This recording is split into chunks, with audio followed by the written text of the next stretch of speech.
વડાપ્રધાન મોદીના જન્મદિવસે અંકલેશ્વરમાં રક્તદાન શિબિર 350થી વધુ યુનિટ રક્ત એકત્રિત રાજ્યભરમાં 1 લાખ યુનિટનો લક્ષ્યાંક ગુજરાત રાજ્ય કર્મચારી મહામંડળ સંકલન સમિતિએ વડાપ્રધાન નરેન્દ્ર મોદીના જન્મદિવસ નિમિત્તે અંકલેશ્વરમાં રક્તદાન શિબિરનું આયોજન કર્યું. સમિતિએ ગુજરાતભરમાં 1 લાખથી વધુ યુનિટ રક્તદાન એકત્રિત કરવાનો સંકલ્પ લીધો છે. અંકલેશ્વરની EN જીનવાલા હાઈસ્કૂલ યોજાયેલા શિબિરમાં મોટી સંખ્યામાં રક્તદાતાઓએ ભાગ લીધો.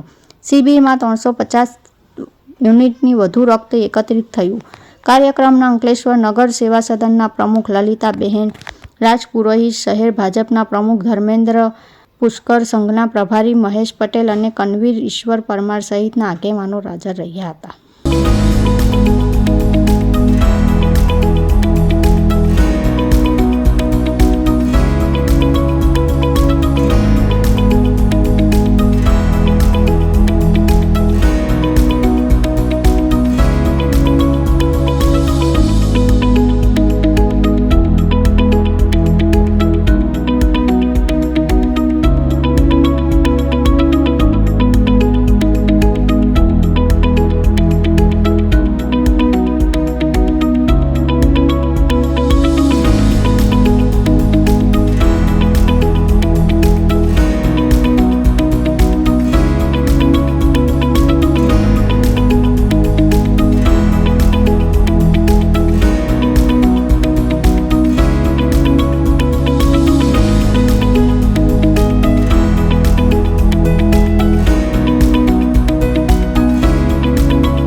આદરણીય વડાપ્રધાન શ્રી નરેન્દ્રભાઈ મોદીના જન્મદિવસની ઉજવણી નિમિત્તે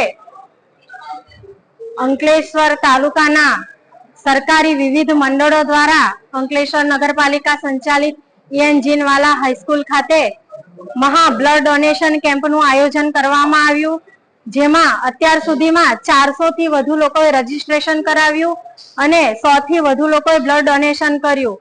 આ ડોનેશનમાં સર્વને અપીલ છે કે પોતાનું રક્ત આપી મહાદાન કરે, જેથી ઓપરેશન સિંદૂરમાં જે બ્લડનો ઉપયોગ થયો હતો તેવી જ રીતે જરૂરિયાતમંદ લોકોને આ રક્ત કામ લાગે.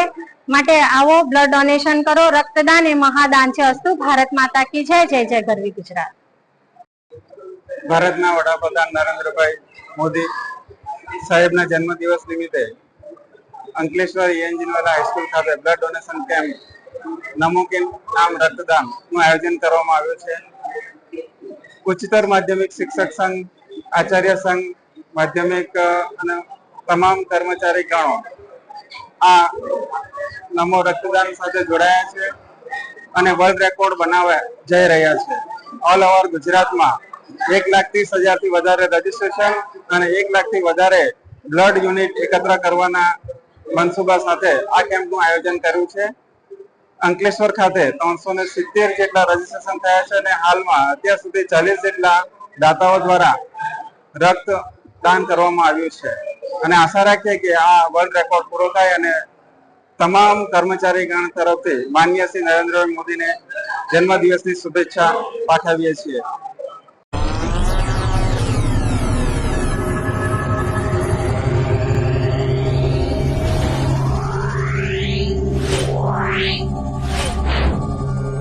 Yeah.